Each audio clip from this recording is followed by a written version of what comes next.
What's going on, advocates? Welcome back to another edition of the Black Mental Health Podcast. I'm your host, Reg. Joined today with me is another special guest. And again, when I say special guest, that means I know their passion and drive and motivation around the subject and topic of mental health, and it comes from a deep place. So we're gonna get into that. I'm gonna let you introduce yourself. I try to let people get all their flowers so that way nobody blaming me for missing the beat. I'm like, nah, I gave you the opportunity to introduce you. So go ahead and introduce yourself to the listeners. My name is Talik Monroe from Philadelphia. I'm born and raised in South Philly. Been through so much in my life, from childhood sexual abuse, from grief, depression, trying to take my life, suicidal thoughts. I'm just somebody that's like sticking up for myself now, that's fighting for men's mental health, mental health period, but men's mental health, Black men, whatever type of men is out there, I feel like, is a stigma that we need to break. And I'm here to try to break that stigma and let people know it's okay not to be okay. You could be a man, you could cry, you could get sad, depressed. As long as you keep fighting and keep moving, we could break the stigma, 100%, man. And I met Talik in NAMI's Black Minds Matter group as a support group facilitator. I started school and I couldn't do as many, but he's like running the table right now with the support group, home along with Candy and Demita. And so NAMI offers that group as online. So if you want to know a good resource tool to utilize for support group, please check out NAMI Bucks support groups online. I'll actually probably clip this up and put it out so that way people can get more. But what brought you into NAMI? What's the beginnings? How, take me through that story. Do the NAMI story? Yeah, how did you hear about it? What made you come in? What intrigued you? So on and so forth. And how is it going now? So I never heard about NAMI. I never heard about it at all. So I was talking to one of my friends. She's a counselor for a school. And I was like, I'm really trying to do this mental health stuff. I'm trying to raise awareness. Maybe my story, I can get out there, because I recorded the document. So I recorded the documentary on my story. It's called My Story, My Testimony by Talik Monroe on YouTube. And after that, I was like, I want to help people. My story can help somebody, help a guy speak up. So I was like, help me find somewhere where I could volunteer.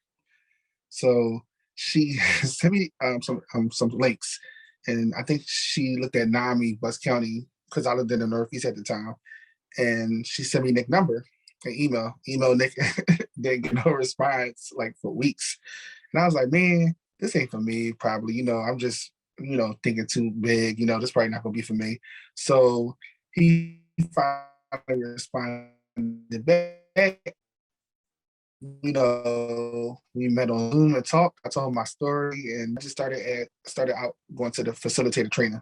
And from that, they put me in the Black Minds Matter group. I'm not even gonna lie to you, right? I didn't even want to do that group at first. I was like, I wanted to do certain trauma, something, something I've been through. Right. But I thank God that he put me in that group because I got to meet, you, Demita, and Candy. I learned so much from y'all how to be a great, amazing facilitator. And I got to meet people in the group that's like family, and it made me think it's a safe space for us, like Black people to talk amongst each other and talk about what's going on in the world. It was good. So I always tell people, I was like, I never wanted that group, and I'm thankful for that group. That's one of my favorite groups to run. I don't only just co-facilitate it, I also attend it sometimes when I'm not facilitating. No, and I wanted to pull this up for the people online so that way they can kind of see it. If you're watching YouTube, this is he was just awarded Facilitator of the Month. I've been with them 2 years and I ain't getting no Facilitator of the Month.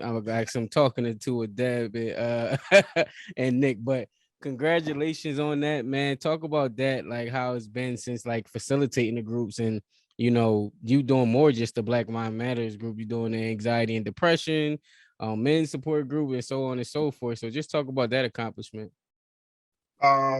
So I found out I had that, before he posted it, he said it in our New Year's Eve group. And I was surprised. Like I started crying because I'm like, I started crying and I had to go on mute because I'll never, every time I attend the group, I'm never on video. I'm always on mute, like laying down or something. So I started crying. I was like, I didn't think I deserved it because, like I feel like the holiday season was so hard for me, right? I was like depressed, like the friends that I had, they moved to like an island called Grenada to finish their school. So like, my mom not being here, my sister and I'm no longer here. It was just like so sad for me. Holidays always been sad since losing them. And I was depressed, but what I did was I poured myself into groups, but I thought I was doing bad. Um, it was like a rough. So when they told me I got that, I thought I did zero. I was like, "Are you sure?" I told Nick, I said, "You sure that's for me?" He was saying, "No, you showed up and everything after everything you was going through." Because I told Nick we had a conversation. I said I didn't warn y'all that, but I knew this holiday season was going to be rough for me. So what I did was any groups they needed, I was doing. Black Minds Matter. I was facilitating, co-facilitating peer, depression, anxiety. The men's group just started in January this month.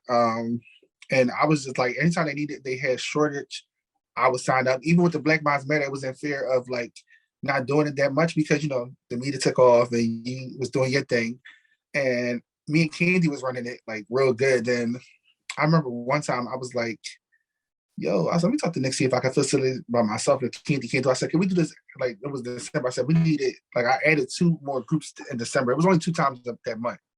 And because I know the people in the group, they don't go to, most of them don't go to other groups. They like this group. It's a safe place for them to talk and it's real good. So I told Nick, I was like, add more groups. If I got to do it by myself, I do it by myself. And I actually got him to add a Facebook group too. Cause I'm like, that's not enough. We talk to each other on Mondays. Can we get a Facebook group for Black Minds Matter so we can communicate with each other and post stuff, check on people and see how we doing. So, I guess that's how I got it. Even though I did not think I deserved it, I feel like I should have went to somebody else. Like I was really shocked. That the reason I was crying because I think a lot of stuff. So what I tried to do in church, right, like groups and everything, like I could never do for some reason. But it's like once I got into the mental health field, it was like good. No, man, and congrats, and you did deserve it because, mind you, I was one of the starting facilitators. Me, Shane, Candy, Demita, and I feel like it was one other person, but one of the starter facilitators of the group. So to see it evolve and come to the fruition, because I reached out to Nick and them like, "Hey, like, I love what y'all doing." Like they was introducing it, and then I'm like, "Hey, can I do something over there?" And that's how we got connected. And so I was at a point where I had to readjust like where my time was going to. Because mind you, now not only was I running the support groups, I was also on the board for NAMI Bucks. I'm on the board. And so I want to make sure I was like allocating the time in the right spaces to where it needed to go. And I wanted to make sure I was giving it my full capacity. It had come one of those things where it wasn't, and Nick warned me about this too, where and you probably go through that from time to time where you go there for to help facilitate support, and then it'd be like it becomes a job almost, where it's like you can't even receive the support from the group because it's now a job, if that makes sense. Yeah.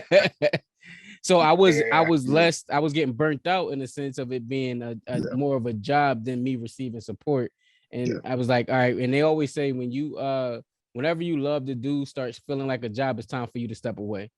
Like I love this. This doesn't feel like a job. I love like having this conversation like you do the IG lives, what we'll get into. But as soon as it starts to be like, oh, I gotta put this IG live out. Oh, I gotta put another podcast out. It's probably the time for you to not be doing the podcast or the IG live no more. Yeah, that's true. And I felt like that, like I think I was just like, let me support, and I wasn't getting support for myself. So like, I think I like shout out to like I don't know, Edie and Deb. They was like, as facilitators, you have to attend, you have to get support because I can just support everybody else. But I'm going through my own stuff in my head. I just gotta, I'm turning it on. As soon as the camera come on, turn it on, and then as soon as I'm done, I turn it off and stuff like that. And I still don't support, get support for myself. Yeah, man. And I was missing stuff like, so this was one of the reasons why, and every long time listener to the podcast, and I was kind of I started out real consistent and then I stopped. And that's because I started getting pulled in other directions, Blackman Hill, NAMI, work, all these different directions. But this was my self-care. This was my thing, but I didn't even Yeah, realize this was my like my almost my therapeutic conversation. So while I was giving everybody else these, time and attention, I was missing yeah, my own self-care in a sense. So I was like, all right, I'm blocking everything out. Like I ain't got no job no yeah, more. Like I don't I like I got, of course you got to find ways to make ends meet. So you yeah, figure that out first. But I ain't got y'all not getting that time out. All right, what can I do with NAMI? I still want to be a part of it. Let me limit yeah, as much as I'm doing and reorganize that so I can do the things that I love and provide self-care for yeah, me. yeah. I remember meeting you at why we didn't meet. I saw you at that luncheon. I Mhm. think you spoke there. Yeah, it like it's a funny story about that. Like I felt like really like bad. Like I felt out of place there, right? So Mhm. I don't really go around people say to myself I felt out of place, but the fact I'm all about men's mental health, but the fact that me was only black guys in here, I was like, come on, my bro. It was like, let's come on, I'm not gonna, I was a little, I was a little disappointed. I'm like, come on, like, where's the brothers and sisters at? I was like, we got to speak up. We got to break these generational curses. We got to. I just wanted to get that out No, there. no, no, you're right. And we can stay Yeah, there too. Like as far as like even with NAMI, and I'm trying to figure out what that gap is. And this is the reason why I wanted to come on the board and do other yeah, things too, because it's offering great, opportunities yeah, for one. So yeah, like with support groups and being a facilitator yeah, and also being a support, they offer all of these things to go to the schools. I know you was able to go and share your story yeah, at schools, certifications to get like, your yeah, CP, like it's so many opportunities. And I'm like, what's the disengagement? Because it's similar to you. yeah, It was like I never heard of NAMI up until like up to like 2 years ago, 2019. yeah, I didn't hear a NAMI, and I'm like, why? If this organization has been around so long, and we yeah, needed support as a culture for so long, why? What's the in disconnect? And mind you, I don't have an answer for that. So to your point of like, yeah, we're the only two black brothers. That shouldn't be when this great services is yeah, available to people. yeah.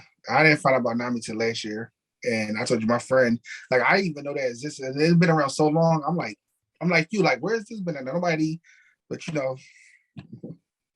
But to your point, now that you got, or when you, I don't know when you started the mental health check-ins, but we'll get into, I guess that's will be a next yeah, transition.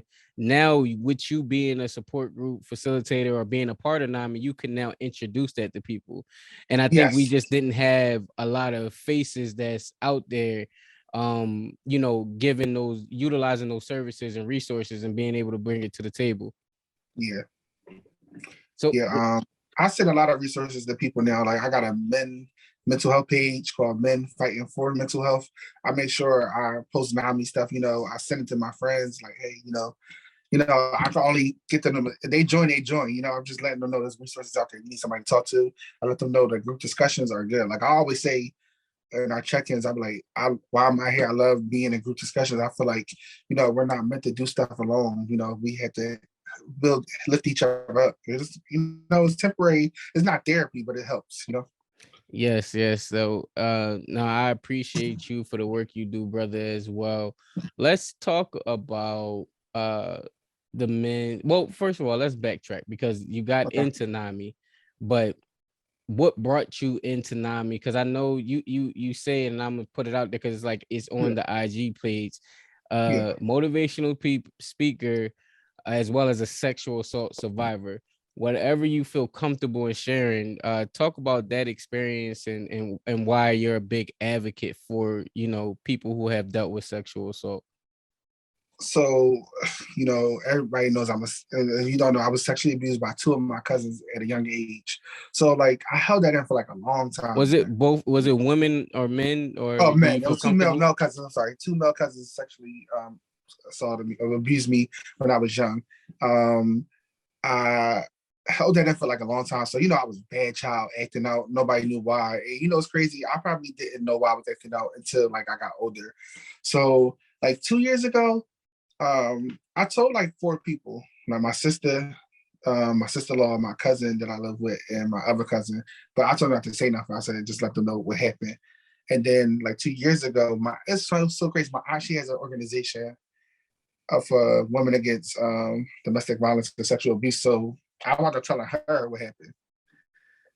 I spoke at her event. Like I did not want to do that, Is it John. a You know, it was her affiliate first time. organization? I think so. It's I Heat. So I think it's called I Heat. I gotta get the name. I'll text you the name. You can put it in No, there or whatever. I Yeah, definitely put it in there because I was yeah. thinking about War, a woman against rape, and I wanted to make sure it wasn't them. Oh no, it's not them. Yeah. So Mm. I spoke at the event, and it's like a video on Facebook. I spoke at an event, and I was nervous. That was my first time speaking loud, telling my story. You know, and then fast forward, I was like, okay, maybe I can help people with my story. You know, maybe like a lot of men don't speak up. You know, we got some people that speak. I think what's his name? Terry Crews. I think he was Mhm. sexually abused, I believe. So oh my God, what's the guy named Jose Sanchez from that plays Malik on the game? Yeah. He talks about it. There's a gospel singer, Dante Bowie, that spoke about he was sexually abused. It's just like a lot of men don't speak up about it. So I was like, I want to be that man that just keeps speaking about it, you know, not care what nobody say, not care who gets offended, you know, who's if it's too much for them, I'm going to speak my story. I want to help people heal. I want people to come forward, you know. Maybe my story can inspire somebody that's a little child right now that can hear the story and you know maybe they were sexually abused and they could speak up, you know, because I didn't speak up. You know, I was scared to speak up, feel like I was gonna get hurt, get beat up or something like that, you know. I didn't want to. I was like carrying the weight of my family on my shoulder. I didn't want to cause no trouble between my grandma and you know my grandma raised me. I didn't want to cause no trouble with her and her sister. You know, if I tell her, you know, I didn't want to cause no trouble with the family. It was like it was just like so much, and like I wanted to like speak up when I did that conference in my I when I spoke at her thing. I was like, yo, this is good. You know, it felt good. I was nervous. I was like, this feels good to speak up. So from that, I did another Instagram. You know, COVID happened, so I did an Instagram live for her organization. It was like Sexual Abuse Survivor Month. I think it was like in February. I don't know what month it was, but it's one of them months. And she asked me to come on as Facebook and speak. So this was a little different from the speaking one that I did with her. This was more, I went more in depth, like what they did to me and like I think me and her had, and she interviewed me. So I was like, I was like, you sure you know you want to do this? Because we talk about sexual, we talk about my childhood. I might say some stuff about, you know, my grandma was her mom. I might say some stuff about your mom that you might not like. Going to therapy, you know, the therapy is important. Therapy makes you realize a lot of stuff that happened. So we did that. And from that, I had like a lot of views, a lot of people were supporting and everything. And I was like, oh wow, like I thought my story didn't matter, you know, but when people support you and say, you know, you're gonna help somebody one day. Thank you for, you know, I had people come to like girls come to me like, you know, I was sexually abused. You know, you speaking like just gave me so much courage and everything, and that felt like really, really good.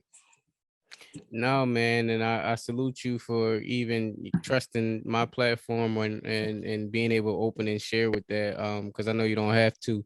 Yeah, But I kind of wanted to dive a little deeper because, like you said, men don't speak up about that enough. And if my word means anything to you, I think that might be your lane to hone in on because I yeah, think there's not a lot of men comfortable enough in themselves that if yeah, it did happen to them, would they share it because they don't want to, especially as a black man. Like we already yeah, got the yeah, niches of like men in general, but like as a black man that is standing firm on, hey, this is what happened to me, and it's by yeah, male cousins. Like that is a niche that needs to talk about more. And you should be on every platform, every yeah, chance you get, trying to encourage other brothers that it's okay to speak up and get yeah, therapy for that type of trauma. yeah, The question I was going to ask was I recently interviewed, like at this point I don't even know if it came out already, if it's going to come out, whatever, but I had a conversation about going through trauma and how it affects the family members who either committed the trauma or are connected to the trauma. And so for yourself, what was the I don't want to say relapse, the kickback, the feedback after you started to take about that? Because now this is blood. Now people almost gotta like, oh well, I didn't cause that. Like they almost gotta defend themselves and become defensive, or don't say that. Like what was the recall if you could share about that? so like the feedback from like people that was listening, like family No, no, no, members. no. Like Oh, family members. Like sometimes when you yeah, sharing, like you said, like Like, how did you have to do?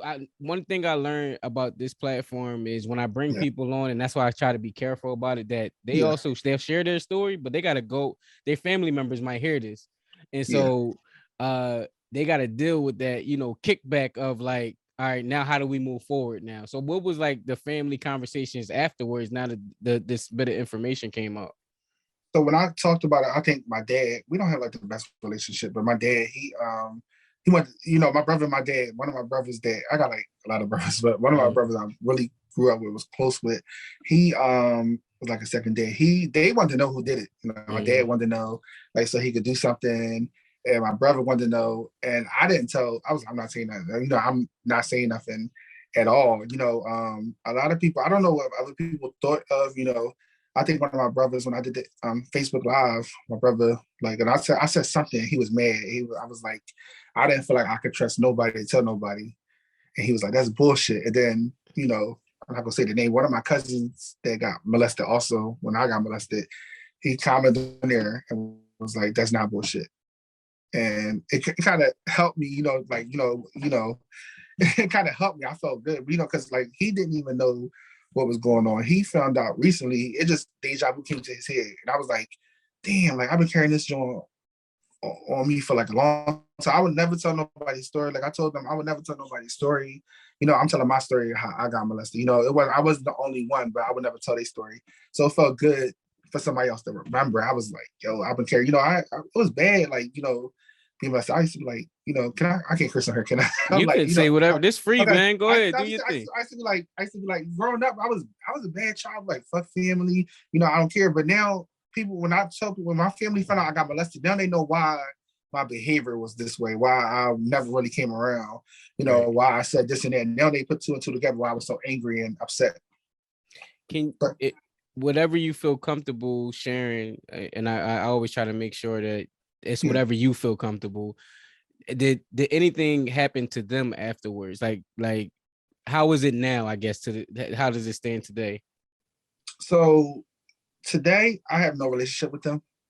A couple of years ago, when I started going back into church, this pastor, he preached on he said something like, he said, you can't say you love your earthly father. You can't say you love your heavenly father, but you can't forgive your earthly father for the things he done. So that struck a nerve in my head.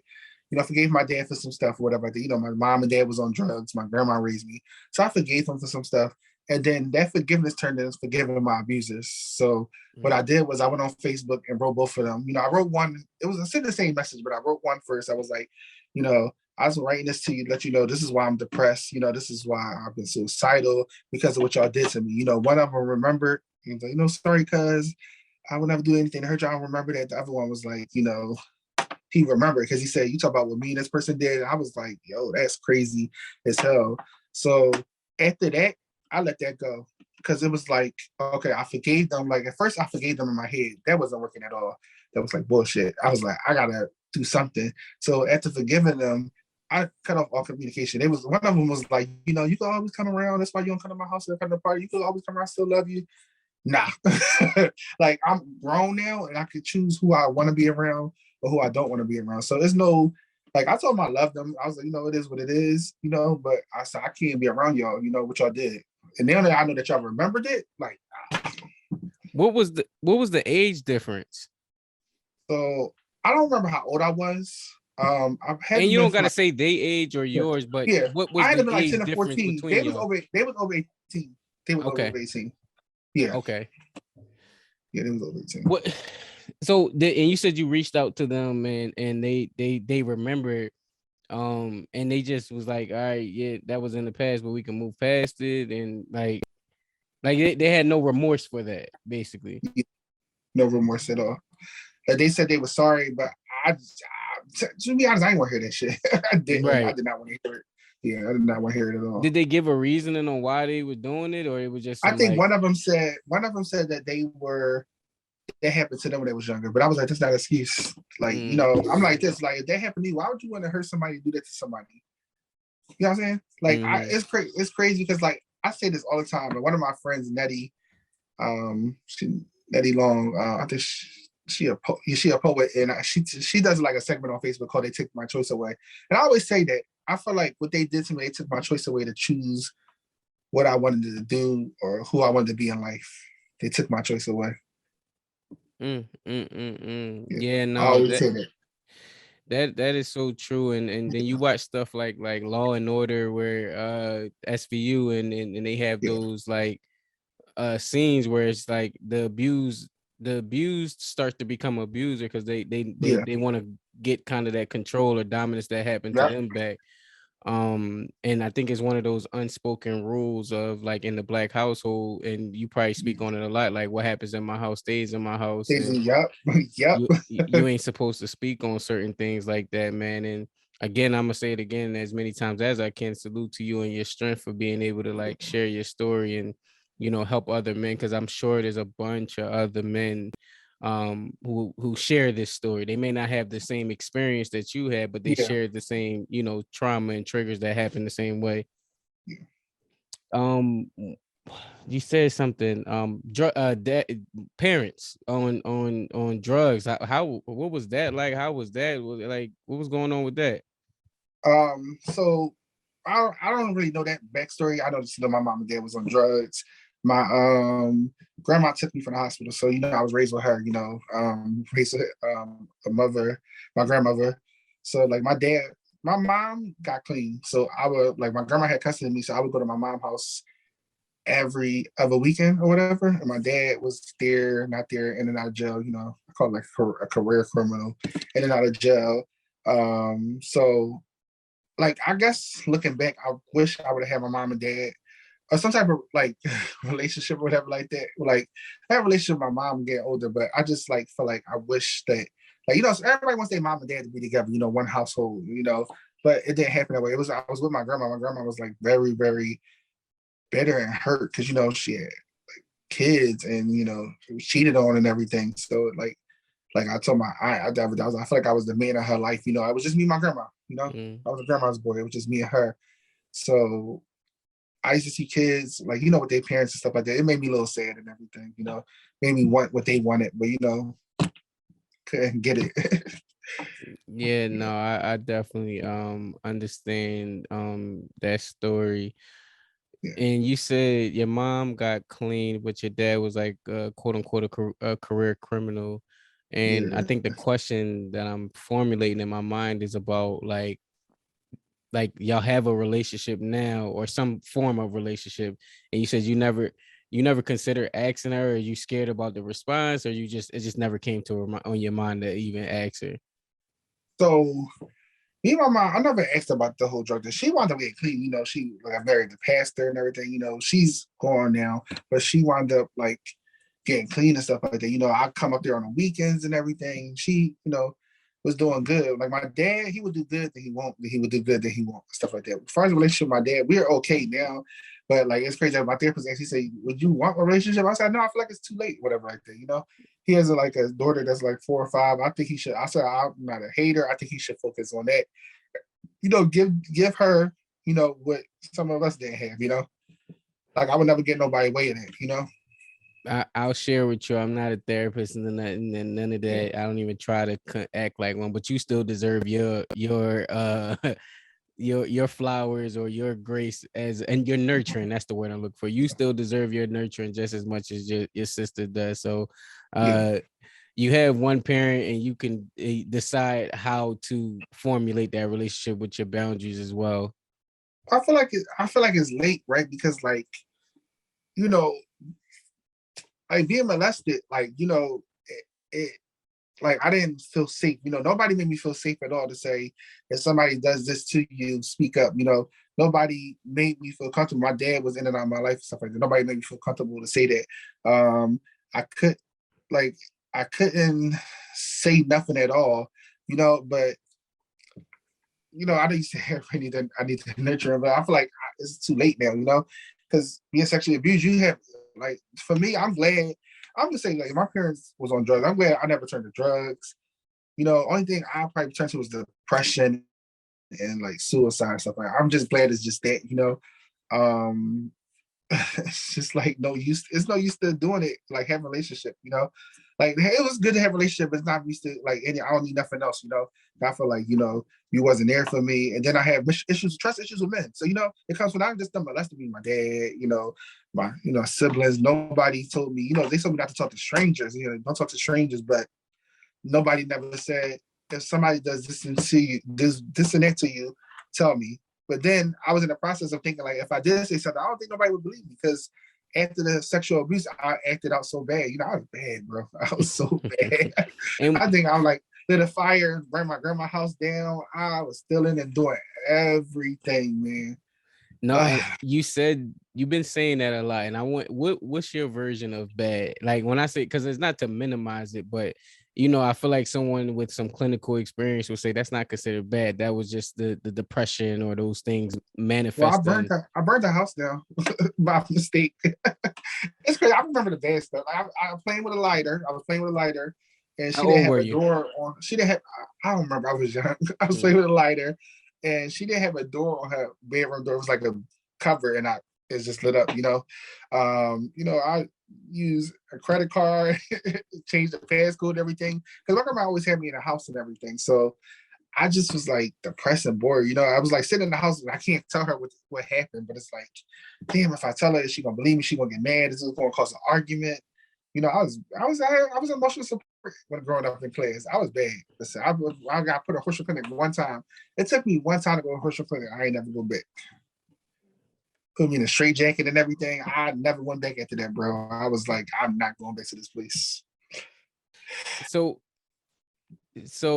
what would you tell that young kid? What would you tell young Talik now, 31, looking back? What would you tell him? Because he's sharing your story, he's going through what you Yeah, go through. You have a chance to protect him in that moment. What would you tell him? You know the situation, you was in it, but yeah. what would you tell him now? I would tell him to speak up. Say something, no matter what like confusion it may cause, like what ruckus it may cause, what argument it may cause. Speak up. Um, Tell your grandma that you want to be in therapy. You know, um, just protect yourself. Everybody's not bad. Not every guy that you meet is going to be bad. Don't push people away because I feel like if little Talik would have had therapy, like today Talik would be not the best, but a little better. Yeah. Because No, I'm a child. Like he's a child. He held that in all his childhood and never said nothing, never spoke about it. And now, when I turned 26, I'm 31 now. It's like it's haunting him back. Like it's like this guy I follow on Instagram, guy named Nate. He been through sexual abuse. I asked him a question. I was on a panel with him. He's a real popular Instagram person. I was on a panel, a Zoom panel, and I asked him like, I said, how do I like still have male friends, and not push people away with my whole depression and everything, the history of child sexual abuse. He said that that little Talik that got hurt is still hurting right now. He's trying to protect the 31-year-old you. And I was like, damn, I was like, that's so good. Like, he said, you got to heal the younger you. And I'm like, wow. He said that 10, whatever age it happened, whatever age it was, that little boy, Talik, is still hurting. And when you get these friendships and you just do stuff, he's right there saying, don't do it. Don't trust this person. I was like, damn. I never thought about going back and trying to heal the younger me. I never knew that. Never thought about that. it's a few therapies out there that I know that they do that, and of course I'll let the therapist handle that. You're already doing a good job of Yeah. being in therapy about that, but I know one of the things that helped me, because I'm battling some things with my father right now. He, typical story that Yeah. it shouldn't be typical, and as an Yeah. adult, some of these things I don't have to stand no more. You get what I mean? Like you kind of Yeah. learn as a kid, you depended on them, you kind of want Yeah. that nurture and all that, but as an adult, like you said, um I don't need you to do that. Like go, do what you better. And in my instance, it's like, yo, I'd rather you Yeah. do better with my kids, your grandkids, than you doing with me. Like, but Yeah. you're not about to. excuse my French, but you ain't about to fuck up twice. Like you already had the opportunity with me, but you're not about to play the in and out game with the kids. So I'd rather you stay over there, my G, and keep it pushing. But that's another story for another podcast. You said something that I wanted to go back on. Oh, relationships with men. Talk about relationships in general, like you being with a partner, just your relationships and trust with just people, or even just even with a partner, because it's hard to even, I could imagine, and again, tell me, you can correct me if I'm wrong, intimacy issues, like that's a trust thing in there. Like how do you even begin to have those type of connections if because of the past experience? So all right, let me go into this. So like after being molested, right? Not holding it in, not saying anything. So it was just me and my grandma. My grandma raised me. I didn't have no male figures in my life. My brother was, like my brother didn't live with my grandma. It was just me. So it was just me and my grandma. So, that turned into like me experimenting in a homosexual lifestyle. So, like, all right. So like, yeah, I was in that lifestyle, but I really didn't do that with nobody because of the sexual abuse, what they did, what they made me do. So I'm like, then I think about it on my life, like a couple years ago, one of my pastors asked me, he said, Leak, he's like, you gotta ask yourself, are you gay or are you still living through a traumatic experience that happened to you? And I was like, damn, that is a good ass question, because like, how can I call myself, my attraction to men is, I have attraction to men, but how can I call myself that when I don't do stuff? Like I'm just like, I'm turned off. I hate men, supposedly I hate men. I just don't, I don't trust men and stuff like that. There's been times I've been around guys and I haven't felt like one of the guys, I felt like, I self-sabotage. I've been like, like I'll be like, oh no, this ain't for me. Like my friend, one of my good friends, Clarkson, he's real cool people. I feel so bad sometimes because like my outbursts and I snap sometimes, over the little stuff. Because I got PTSD, borderline personality disorder, and because of the trauma, and I snap out. It affects my friends, my male relationships. And I try to get them friends. Some people leave, don't fuck with me no more. They stop talking to me, and some people, they stick with me. Like my friend Clark, he sticks with me. Like I've been so he did call crisis to my house. Well, he called crisis to my house, but the cops came and I was like agitated. But I wouldn't be mad at him because he did what he had to do. I was suicidal and everything. I was about to kill myself. I burned an urn, for myself and was ready to go last year. I mean, I wasn't ready to come into the new year. So like it affects my relationships a lot. I'm trying to get better, but it's like so hard where you want to trust people, but then all you know is hurt. You know what I'm saying? Like all you know is hurt. All you know, like what your cousins did to you, which your dad wasn't there and everything, you didn't feel safe to tell your brothers and everything, And then, the brothers don't know who did it, but sometimes when you see them around them, you just like, that's why I stay away. You know what I'm saying? Infection relationship, this is why I stay away and stuff like that. But I did have a conversation with one of my brothers recently, and I told him he wanted to know so bad who did it. And I don't know if you you don't have to cut this out, but I told him, because I wasn't gonna say nothing at all until he said, what did he say? He said, what if my child is around him? And I was like, damn. And I had to. I was, I had to. But, it affects my relationship. Even though I told my brother and everything, just whatever, it still affects my relationship because it's still, I still stay away from family. I just stay to myself. I got friends and everything. It affects it really, really, really bad.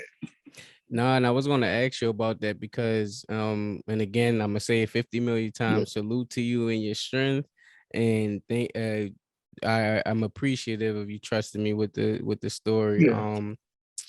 Your brothers, because you said like your dad, like the men that you do have some level of trust. How is those relationships? Like you at least have some foundation of trust with them because they just didn't know. But like, how is those relationships, I guess, impacted, or like, can you ever fully trust them either? Because they're So you men. talk like my brothers or just I guess the brothers, and you already said with the dad, but I guess your brothers, because that's a different type of bond between brothers than it is siblings than it is Yeah. parental son. Um,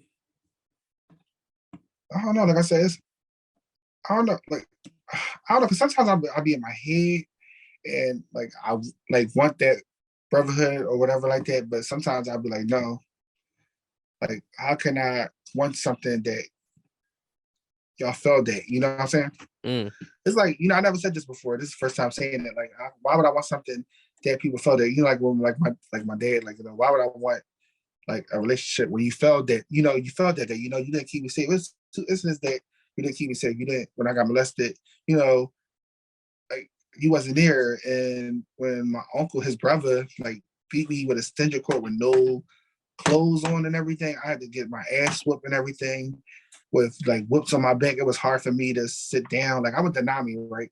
I went to speak at a school NAMI. So, we did the students first and I did the teachers. And the teachers, I told them like the real deal, like what happened and everything.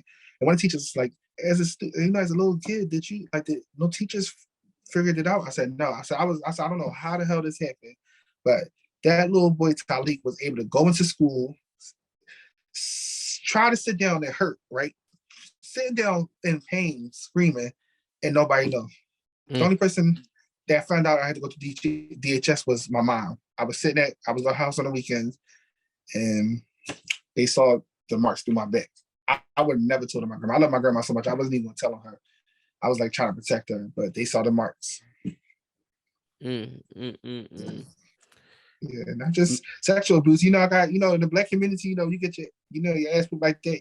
You're supposed to like, oh no, that's just a part of the community. That's just part of the. No, that's not cool at all. You don't beat nobody that bad until like they can't sit and stuff like that, and then get mad at you and say, "I'm not talking to you because you told." I'm just like, I didn't even say nothing. Like, protected you. No, and that's a whole conversation in itself. Yes. That needs to be talked about in some type, because honestly we used to and I'm assuming, and you could correct me if I'm wrong, we used to make fun of like the white kids, because it's like, how do you talk to your mom and you don't get punched in the face or you don't get kicked down the Yes. stairs and all of these different things? We know we would have got doing that, but then Yes. as I grow up and I become a father, I'm like, I don't beat my kids, because the reason why I don't beat them is because I think of slavery. Like I think about cracking the whip and all of Yeah. that. That's the first thing that comes to my mind. So I don't never beat them. I just think the presence of me being a man puts enough fear in them. Now I may yoke them up like, yo, come here, like something like that, but like to be like some parents take it like really, really far. It's crazy that you said that. It was just like say that's what I felt. I feel like I told somebody I feel like I was like getting beat at the cross or something like that, a slave or something like that. I felt like that, just like on a extension cord on your back, no clothes on. Like I said, and it's crazy because now that I'm older, and I was talking to my cousin, I said, therapy is good. Therapy bring us some stuff that you just didn't, and my therapist had to tell me, right? He was like, Leak, he said, you got to stop giving that sexual abuse so much power over your life. He said there is other stuff that happened to you. That's why you're the way you are today.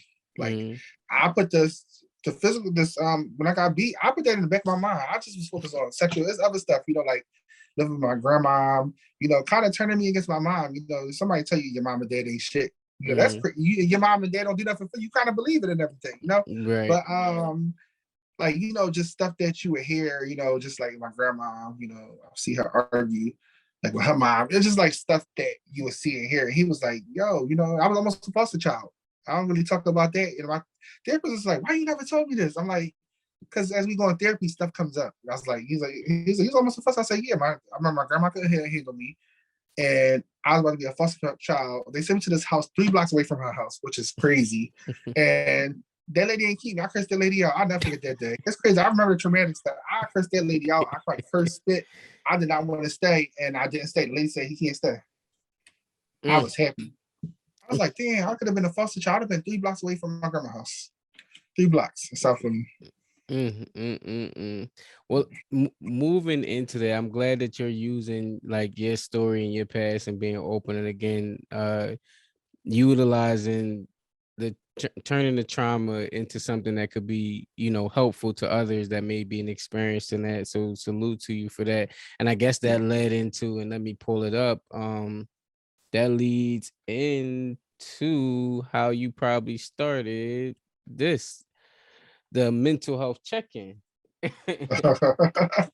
This is probably how you started that. And then those of you who are just listening, I'm pulling up League Instagram so you can kind of go to the YouTube and check it out.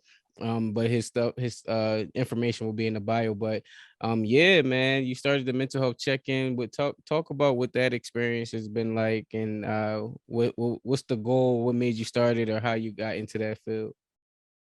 So I guess because me being a facilitator, learning from you, like you, Demita, Candy, Edie, and my homeboy Brian, like just learning and stuff like that, and being in these groups that it made me want to talk more. I know in NAMI we can't, we can talk, but we can't talk about everything. There's certain stuff that you can't talk about. But I was like, yo, would it be good if I created my own platform of a mental health check-in with Talik? Let's like have a conversation. Let's talk like we like we homies. Let's have a conversation. So I started off with one of the people I met online because I'll be online on my men's mental health page. I like connect with people from UK. I'll be on Clubhouse. There's a men's mental health room on Clubhouse. It'll be people from UK all over the world on Clubhouse telling their testimony and saying what they got to say. And I met a lot of people, so I was like, you know what, I'm gonna try this. But before I did the mental health check-in, I wound up doing a PSA for like men's mental health. So I had a lot of friends in UK or Philly, people I know don't know, on Instagram, sent me in videos, and I had somebody in UK put the video together. So from that, I was like, okay, I can do this mental health check-in. So I wanted to have a conversation, just like, how's your mental health? Let's talk about a subject, like if it's, like I just did one with two women that was sexually abused. Let's talk about sexual abuse. Y'all women, but I'm a man. Let's talk about sexual abuse. Let's talk about how it affected our mental health, because people don't know sexual abuse will affect your mental health, affects how you feel about yourself, depression, anxiety, PTSD, um, borderline personality disorder. It affects a lot of stuff. So I want to have a conversation with people so we could talk and get through. Let's bring on some people. I had my two friends from reality TV, my friend Paulie, my friend Marlon, and the guy Brandon that you just the poster that you posted. They're from MTV The Challenge. Mm-hmm. I had my friend Saul White. He plays for the Harlem Globetrotters. I had my friend Natasha. She's a counselor. My friend, who else? My friend Josh. He's from Canada. I had him on. I got more guests coming on. I'm trying to get a February schedule. I got my cousins coming on. Two of my cousins. We're gonna talk about like mental health, and how like they lost their mom at a young age. I just lost my mom 2 years ago. We're gonna talk about that. I'm just trying to raise awareness. It's more centered around men, but I do women. But I want men to like. I like to see men on screen just talking about mental health. Like it excites me. It gets me like, okay, we can break this stigma. Let's talk about mental. Let's talk about us feeling sad. Let's talk about us feeling lonely. Let's talk about us crying and everything. So I'm glad the platform. I almost gave up on it, but I'm glad that I'm still continuing because it was supposed to be just January and then whatever. But I'm gonna do it in February. Probably take a little break, whatever like that. Because when you bring up old stuff, sometimes it kind of gets you. No, you got to take care of yourself, and that's one of the reasons why again the NAMI group, and even with this podcast, like bringing up certain things. I don't have my mom, my dad, my sister. I had a bunch of people on here, not realizing like you're bringing up stuff that you probably don't even feel like comfortable bringing up, and you still battling. So I encourage you to do it as well, brother. And I know last year, and you said I'm privy to some information because we've been in the same spaces, but last year, or what's it, 2020, we've been in like a 2-year pause now. Over the pandemic, you had some grief and loss, and then it caused you to bought like a urn. Like just talk about that story. So I always been suffering from depression. I feel like my mom dropped the ball at a young age when they told me I had mild depression, and nothing never happened after that. I guess because of the sexual abuse, but nothing happened after that when the doctors told I had mild depression. So I lost my mom last year. I mean, not last year, 2 years ago. It was 2019. Yeah, 2019.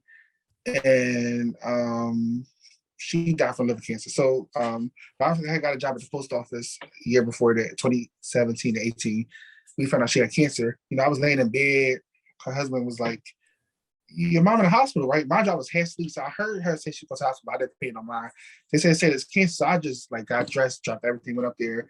So, I didn't know how bad the cancer was. She visited me at my church and everything, was smiling and cheesing, but I didn't know she was that sick or whatever until I got a call from my sister, and then she was like, "Mommy's sick," because she was in a cancer center treatment on I think Fox Chase here. So I went up there, and I thought I'd be in a predicament, and I said this. So to my friends, I know that I'd be in a predicament to sit there and pray God to heal my mom. I never thought I'd be in that predicament saying, Lord, just heal my mom, or just had to pray for my mom. I never really sat there and mom, let's pray. I prayed for her. She always prayed for, me. So I never thought I'd be in a predicament. I had my pastor come up there and pray. So when they said that she would go home on hospice, I was like, I knew what that was. I asked my sister-in-law, she told me what it was. Okay. I got a call while I was at work, and it's crazy. I was listening to 2 songs, right? And it was like God. It was saying 2 different songs. It was saying about how God is better than cancer. And then I got a call from my cousin. You need to leave.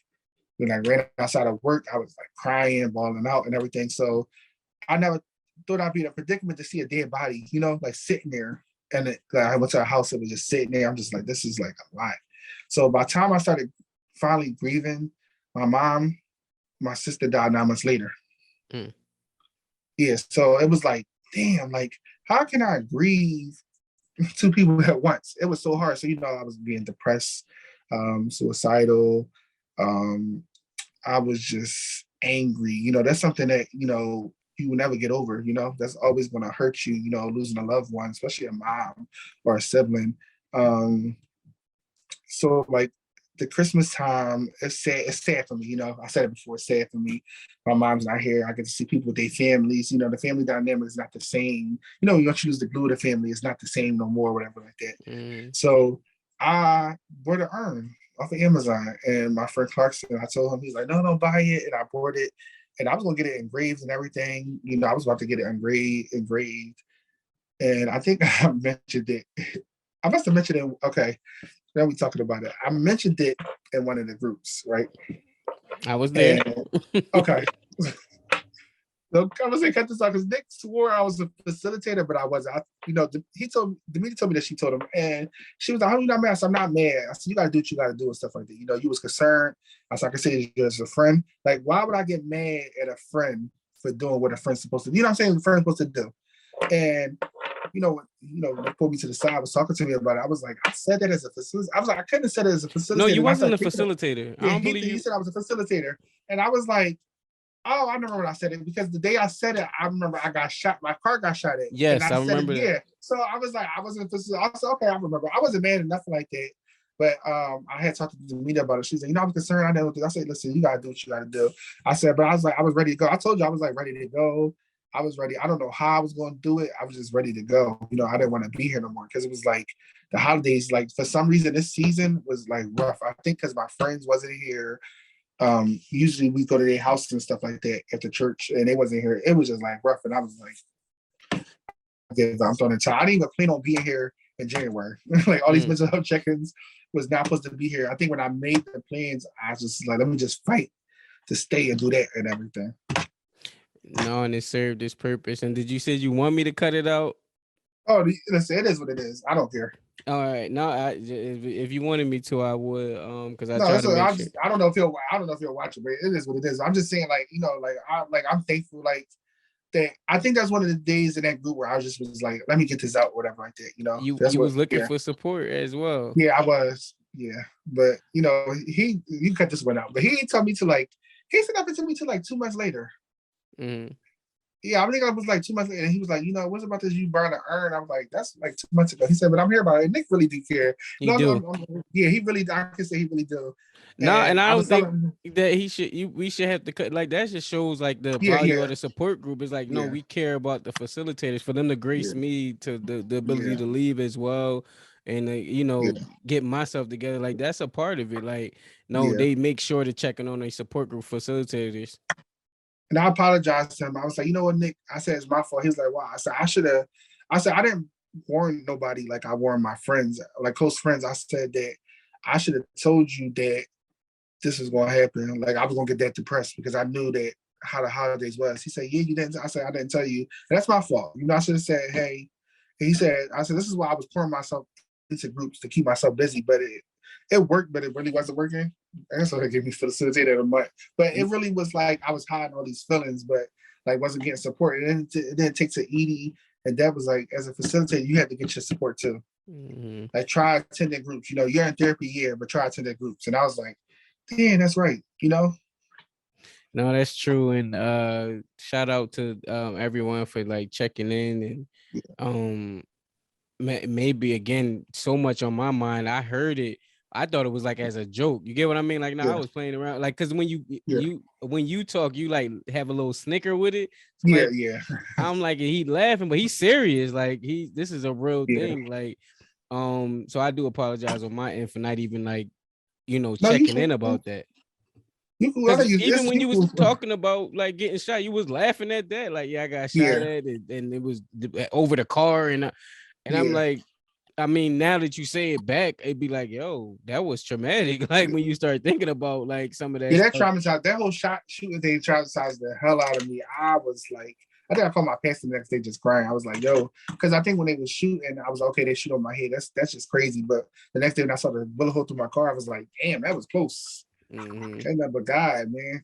I think that's what made me like give the urn to my friend.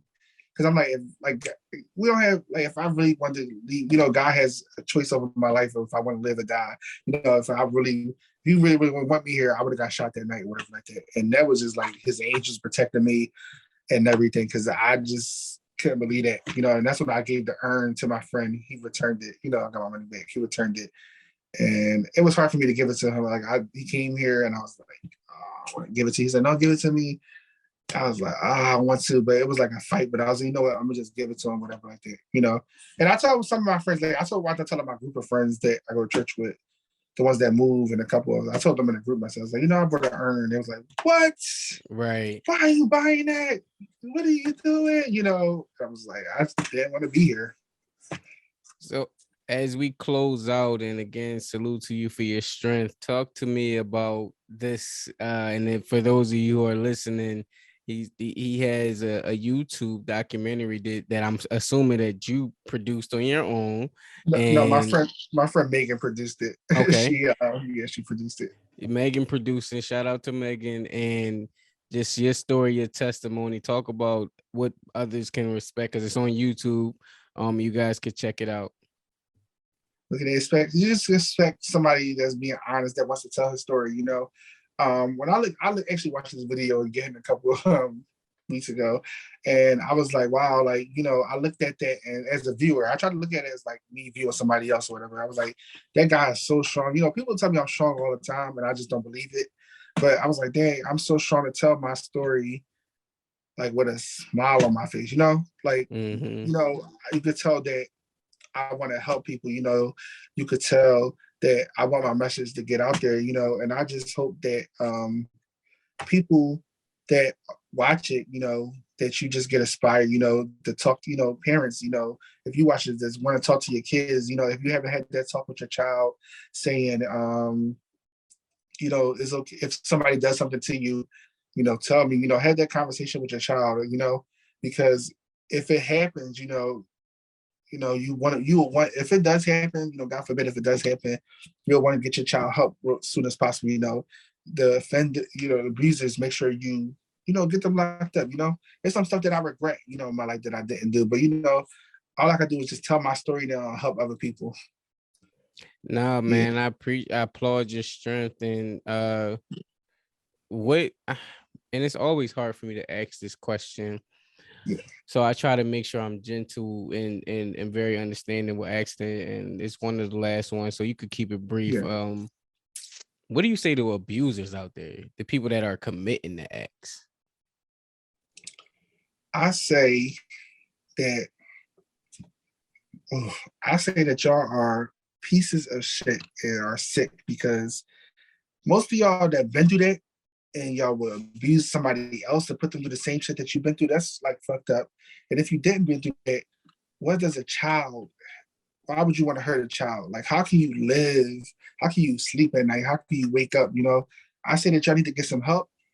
You know, if you feel like you know, if you feel like you want to do that to some child, abuse them and stuff like that. Because I know a person that, some guy named David Garlock, he was sexually abused, but he wound up killing his abuser. That's another story. Maybe he could come on your show one day. But yeah, he wound up killing his abuser. Yeah. And I was telling him, abusers, just don't do that. If like you're hurting an innocent child and you never know how that will affect their life growing up, they can turn to drugs, they can turn to whatever, alcohol, just sleeping with everybody, promiscuous and everything. You just never know how that could turn and mess up somebody's life. No, man, and I again, just prayers for everybody that go through things like that, because there's so many untold stories of these type of situations that happen. And thank you for that, experience of like what to let them know from like the person that's getting the act committed to. Last but not least, certainly not least, because I know you're going to be doing a lot of work out here. What what what lasting remarks do you have for the people with your story, mental health? Just if you had to impart some lasting words on people, what would you want to say to them? I would say break the stigma, get into therapy, have people around you that's going to support you no matter what, that's going to tell you right from wrong, that's going to lift you up, that's going to just be there for you, have the right people in your corner. When you tell your story, make sure you tell it proud, no regrets, no like feeling bad who hears the story, like me, I don't care who hears the story, what I say, because it's my story, it's y'all story. Tell y'all story the way you want to tell it, just be truthful about it, speak up, you never know how your story is going to impact somebody's life that's listening to it. And on that note, make sure y'all tap in with Talik. He's doing amazing work in the community, especially with the men's side of things. Tap into all his support groups with NAMI, as well as his personal things that he have going on. And please subscribe to the podcast to hear more stories like this, because there are important stories that need to penetrate the Black community, culture, men, and in general. So make sure you subscribe, share, and leave a comment. Leave a review on iTunes. It do good for podcast reviews. So make sure you go do that. And as always, remember that this platform has not been about a replacement to therapy. It's an alternative place where people share therapeutic stories. Thank you for listening. Thank you, man.